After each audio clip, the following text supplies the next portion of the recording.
Renforcer les paramètres sécuritaires au sein des infrastructures sportives nationales et leurs environs, c'est l'objet de la visite conjointe d'inspection effectuée au Stade des Martyrs de la Pentecôte de Kinshasa aux premières heures de ce mardi 17 septembre 2024 par Maître Jacquemain Chabani, le vice-premier ministre, ministre de l'Intérieur et Sécurité, Madame Yolande Elébé, la ministre de la Culture et Arts, et Maître Didier Boudimbou, le ministre des Sports et Loisirs. Le ministre Boudimbou, en bon connaisseur du lieu, a fait visiter à ses hôtes tous les compartiments de ce complexe omnisport. Ils se sont même rendus compte de l'évolution des travaux d'entretien en cours.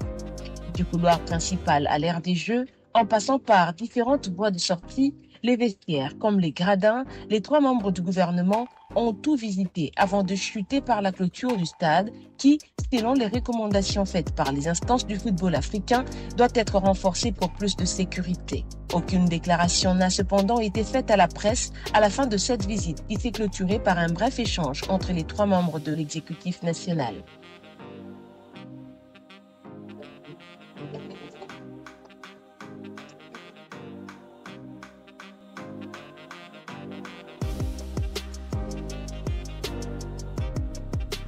RDC, le gouvernement veut renforcer la sécurité des infrastructures sportives, publie Radio Kapi.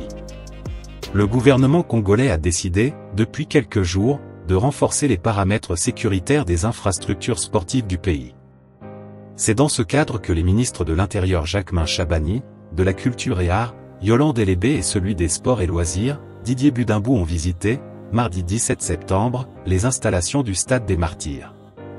Leur visite intervient 2 mois après que le gouvernement a suspendu les activités non sportives dans les stades des Martyrs et Tata Raphaël à Kinshasa. Cette décision avait été prise, après le drame ayant fait des pertes en vies humaines ainsi que des dégâts matériels importants au cours du concert de l'artiste gospel Mike Kalambayi.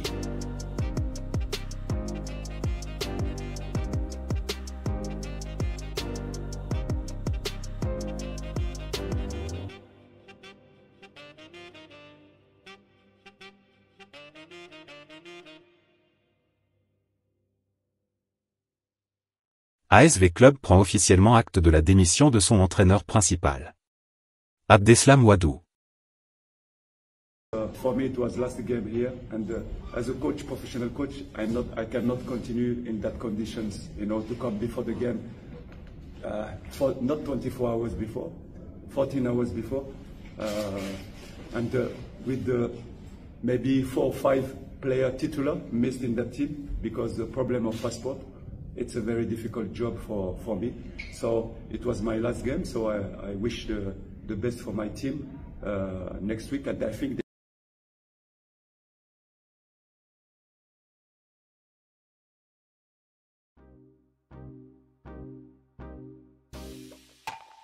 Communiqué de presse de l'AS Vita Club.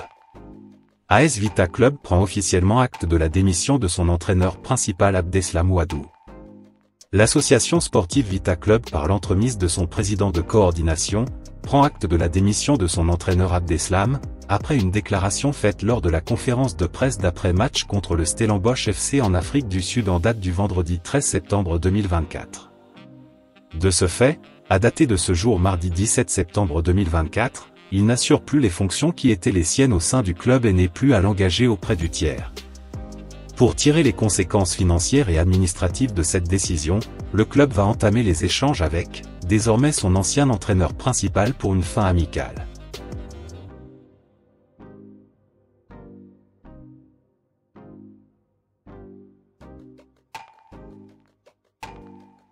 Yohan Wissa sera absent pendant quelques mois.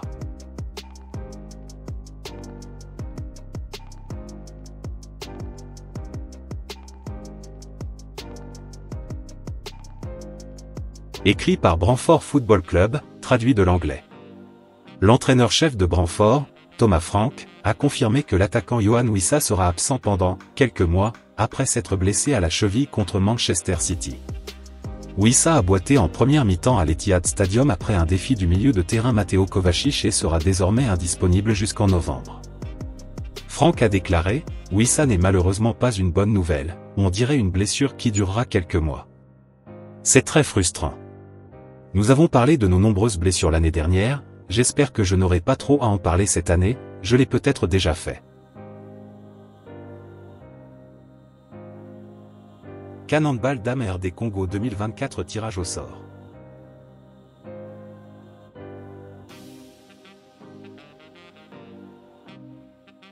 La Confédération africaine de handball, le programme de tirage au sort, puisque nous sommes à 48 heures de ces grands événements, le tirage au sort de la 26e Coupe d'Afrique des Nations de handball senior dames, qui va se tenir ici à Kinshasa au mois de novembre prochain. Donc déjà, c'est 19 septembre à l'hôtel Hilton. Nous serons là pour la cérémonie de tirage au sort de toutes les équipes qualifiées à la 26e édition de la Coupe d'Afrique des Nations de handball dames. La Fédération de handball avait commencé à préparer cet événement depuis plusieurs mois. Nous avons commencé à préparer cet événement, cette grande activité depuis plusieurs mois. Nous étions déjà en train de mettre les choses en place.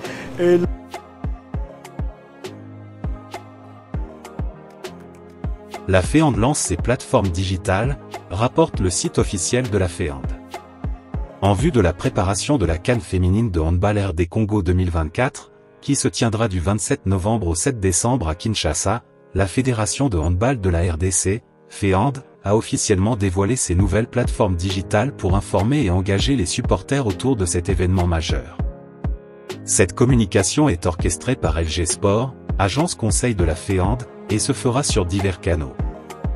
12 nations sont attendues pour cette compétition continentale: Algérie, Angola, Cameroun, Cap-Vert, Congo, RD Congo, Pays hôtes, Égypte, Guinée, Kenya, Ouganda, Sénégal et Tunisie. Le tirage au sort de cette édition tant attendue aura lieu le 19 septembre à Kinshasa.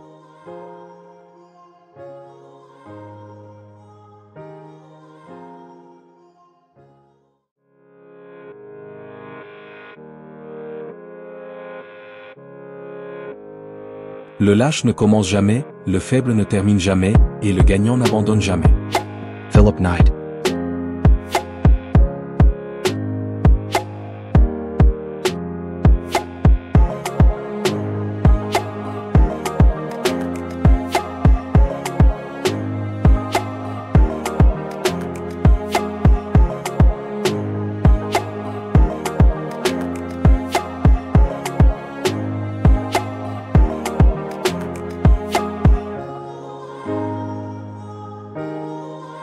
Merci de nous avoir suivis, n'oubliez pas de vous abonner à JNZ1 Sport, si vous ne l'avez pas encore fait.